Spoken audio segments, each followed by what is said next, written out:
Hi, my name is Connor Coyne. Welcome to my first vlog.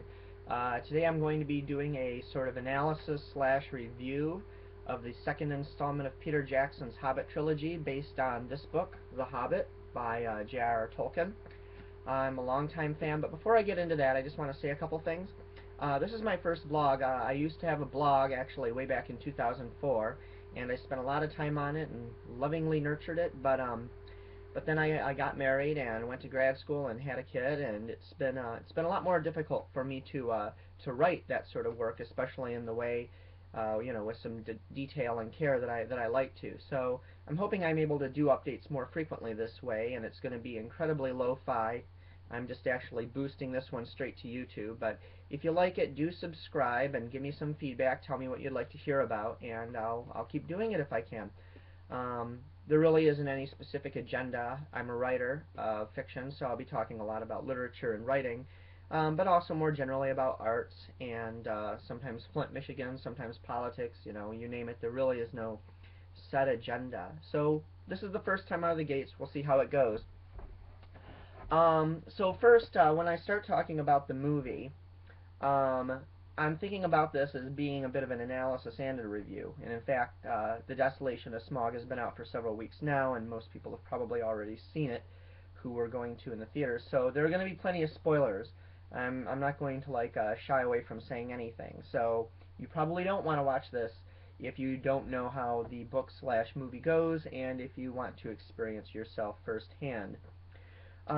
Just to sort of summarize for people that are a little bit less in the know, this is the second installment of a trilogy. It's intended as a prequel to the Lord of the Rings trilogy, which Jackson directed in the early 2000s. That trilogy was based on the Lord of the Rings, which is, of course, Tolkien's seminal work on his created world of Middle-earth. But he had also written The Hobbit, and actually the Lord of the Rings was a requested sequel to The Hobbit. The Hobbit is a much, much shorter book intended for a younger audience. It is, in this edition that I have here, 289 pages. So really, you've got three 3-hour-long movies, each covering approximately 90 to 100 pages of text. I'm going to talk a little bit about why that may or may not be a problem, depending on what the director's intentions are and how that is communicated to the public. But from sort of a bird's eye view, the story is that it picks up where the first installment left off. The heroes, the 13 dwarves and 1 hobbit and 1 wizard, have just escaped from goblins in the Misty Mountains, and this installment follows them through the forest of Mirkwood, the lake town, and the mountain of Erebor, with some very significant sidelong trips by various people along the way. This movie was fairly well paced, I thought, considering its length. Certainly if you're not familiar with the source material, it could be very confusing, but nevertheless compelling. The casting seems to be very strong in this trilogy, as it was in the Lord of the Rings trilogy. It continues to be visually sweeping. I'm sure everybody has pointed this out, but Peter Jackson's passion for New Zealand and his very thorough knowledge of it has really been leveraged into powerful scenic visuals which really bring Middle-earth to life. And the film leaves off with a tense standoff in Erebor. In fact, I read a few reviews where people thought the ending was so cliffhangery it was almost like conning them out of another ticket, which of course they have to wait a year to purchase when the third installment will come out. So yeah, don't expect a comfortable resolution. One movie review also had said that regardless of whatever faults people may point out with the movie, this is the best movie dragon, period. I have to agree with that. I have not seen all movie dragons, but I've seen a lot of them, and Benedict Cumberbatch as the voice of Smaug is absolutely persuasive and magnetic. I mean, it really conveys the idea that these dragons are these primal, ancient creatures, just as much stone and fire as flesh and blood. I think there was a description of the way the Balrog was treated in the Fellowship of the Ring movie. I feel like Smaug lives up to that standard. Another interesting sort of wrinkle that may stand out to some people, When I read The Hobbit, and I've read it many times, the Lake Town chapter right before the dwarves go to the Lonely Mountain is one of the less memorable parts of the whole book, and they've made Lake Town very distinctive and given it a very sizable portion of the film.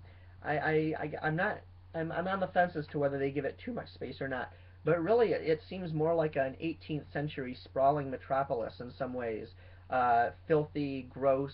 You know, you've got ragged urchins and ne'er do wells who are flouting an unjust authority. And in that sense, I really felt like we'd stepped out of Middle Earth and into the world of Les Miserables for a minute there.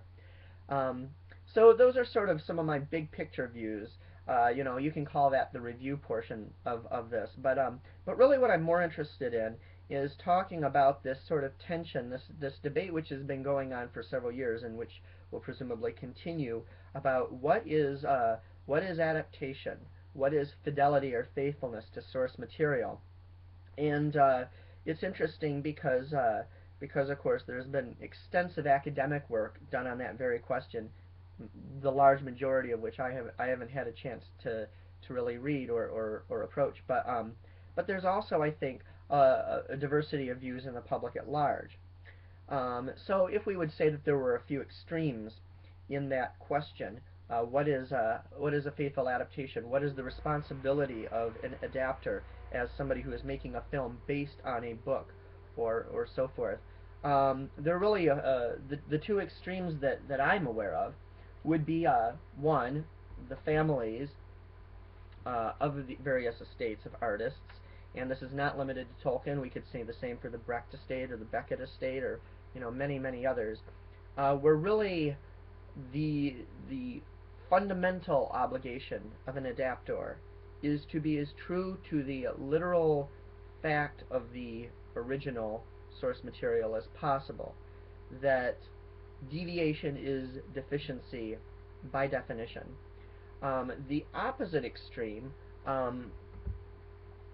which has got traction in academic circles, although I don't think the public has ever really bought into this, nor do I think they necessarily should, was best articulated by Roland Barthes when he said the author is dead. Now, of course, he was talking about writers, but he was nevertheless talking about the idea that the artist is an autonomous being and that the work they create belongs to them. This is, of course, the premise of, that kind of undermines things like intellectual property rights. And so if you're in any sort of avant-garde or experimental literature or film or anything like this, this is something which kind of comes up. I think that both views are flawed. I don't want to get granular about it, but on the one hand, if you look at the differences between a medium, the way a work is received by the public or time changes. The different objectives that people who may be adapting, or to come up with a more radical angle on it, translating a work, are so different that you can't expect absolute fidelity to an author, or to any original creator. If a work is going to be permitted to be adapted, there has to be some liberty attached to that. But the other extreme, that the author is dead, that comes from theories about basic intractable linguistic ambiguities and imbalances of power, and the idea being that once a work is written, it is consigned over to its audience. The author, as a fact, ceases to exist. I think that's also kind of wrong on its face, the fact that authors can exist, that their families do exist, that they continue to voice their preferences and make arguments on behalf of what they believe the original intent of the work is, means that they can continue to influence the reception of that work, and that in fact that has disproportionate weight with the public as opposed to, say, just any other perspective off the streets. This is particularly important with the Lord of the Rings adaptations, partly because of the legacy that the Lord of the Rings and J.R.R. Tolkien has in culture as a whole, but also because of the way the Jackson films have sometimes stayed very true to the material, sometimes mined extraneous work, appendices that Tolkien wrote, his notes, etc., to come up with interesting details or alternate explanations, and then in some cases, and especially in the Desolation of Smaug, kind of went off the deep end and just sort of made it up as they went along. So I'm at least coming at this from sort of a middle position. Um, I think it's okay to take liberties as long as the adapter is being honest about it. And not only do I think that the franchise has been honest and, fairly transparent about where liberties have been taken, but in fact it's provoked a very interesting cultural discussion, not only about what's meaningful or resonant in the Tolkien universe, but also about the way art is transmitted from between an artist and an audience and back and forth. Um, so let's say that we're not going to be too concerned with a lot of the issues that purists have had. You know, whether they might strike us as superficial, that Tauriel as a Sylvan elf should not have red hair, or whether they strike us as fairly profound. Um, I'm going to talk more basically about what makes this work as a work of art or not work as a work of art. Um, the source material is rich in character, setting, history, and story. So, where it has been replaced with something else, or where something has been cut out, is what we have left over, or instead, just as rich in character, setting, history, and story. Here's where it works. It works when there are things that are hinted at in Tolkien, but either because of the kind of story he was trying to tell, um, or the stage he was at in his career, The Hobbit being written as more of a children's book than perhaps he would later have hoped. Um, there are details that a reader must be incredibly curious about, and the films are an opportunity to satisfy that. I'll give one example, which I kind of alluded to before, saying that Lake Town seems a little bit like Les Mis. Um, in the book, you do get a sense of there being tensions between different players in Lake Town, in particular between Bard and the master of the city. And these are really played up and amplified and given a context that I think not only enhances the tension of the movie, but also makes its characters more plausible and engaging. That, to me, would be an expansion that would be successful. An even better example has to do with Gandalf's investigations of Angmar and Dol Guldur, although that's not strictly canonical. In the actual canon, he never really went to Angmar, but that's more of a tangent. If you're familiar with this work, you know that the character described as the Necromancer is Sauron. You know that at the end of The Hobbit, the White Council drives the Necromancer out of Dol Guldur, the abandoned fortress, and that he then declares himself as Sauron and sort of retreats to Mordor. So, whenever I read The Hobbit, I was very curious how this took place. Not only the sense that there's this powerful, crumbling fortress that we never get to see, which is magnificently rendered in the film, but also the idea that you've got these beings which are superhuman and supernatural. What is Sauron like as the Necromancer? What is he like as the Lidless Eye? And I feel like the films, have really plunged deep into those sorts of epistemological issues and allowed them to retain their ambiguity while giving them a sort of cinematic power. This is where the digital chops of this movie really, really seem to pay off. The effects and the way that the actors are interacting with an environment that's largely digitized. It really looks like a battle of the Titans. And that would be another thought that I would have. Speaking about Smaug as being the best film dragon we've seen, I really think Sauron may be the best film Lucifer. That is, if we look at the history of the being Sauron as a fallen angel, the idea that he was once something that was almost godly in his goodness and purity and power, and has then fallen so far. The various renderings of Sauron in the film, I think, express this definition of such a being very well, with all due respect to The Exorcist. So those are what I would say are the best things. The highlights would be the dragon, the way Dol Guldur is handled, and some of the complexities between the characters. I do have one complaint, which is absolutely petty and superficial, but it bugs me so I'm going to mention it right now. Peter Jackson has no sense of the reality of the geographical distances in his portrayals of Middle-earth. We saw this early on in the Two Towers when the Fellowship had to in the previous movie spend months, 2 months I believe, meandering their way south, great peril, great risk, hundreds and hundreds of miles, and then just in the very next movie, Galadriel or Elrond can just schlep on down in practically no time at all. That happens in this movie too. We see Gandalf basically taking the grand tour of Rivanian and Middle-earth, whereas the dwarves in the same period of time, during which they tell us repeatedly that they're in such a hurry because they have to get to Erebor before Durin's Day, are hauling butt and yet covering only a third of the distance. And don't say it's the Eagles. I've got something about that coming up. That's a minor annoyance, but it bugs me whenever the internal logic of a made-up world breaks down, because that's what helps us to believe it. We need some sense of equivalence. The laws of physics have to hold. More serious issues. The trivialization of violence. Peter Jackson does violence as being brutal, but he is so sort of addicted to the special effects, the wonderful effects that he's been able to implement through these films, that it really has no sense of reality to it. It seems like the characters are invincible. Therefore, there are no stakes. We never worry about them getting hurt. It doesn't matter if you throw 13 dwarves up against 100 orcs or 1,000 orcs, you know that they're all going to survive. And if one of them was not to, it would be for highly symbolic reasons, and everything seems driven by fate in these battles. But this is also something which I feel like strays dangerously from a complexity in the source material. Again, going back to the quality of the work. We're taking something that's complex and interesting and replacing it with something that's simple and trite. In Tolkien, the War of the Ring is a necessity because of the vast stakes for the world. That's one of the reasons why many people erroneously compared the Lord of the Rings to as being an allegory for World War II. And some of that gravitas is retained in the Lord of the Rings movies.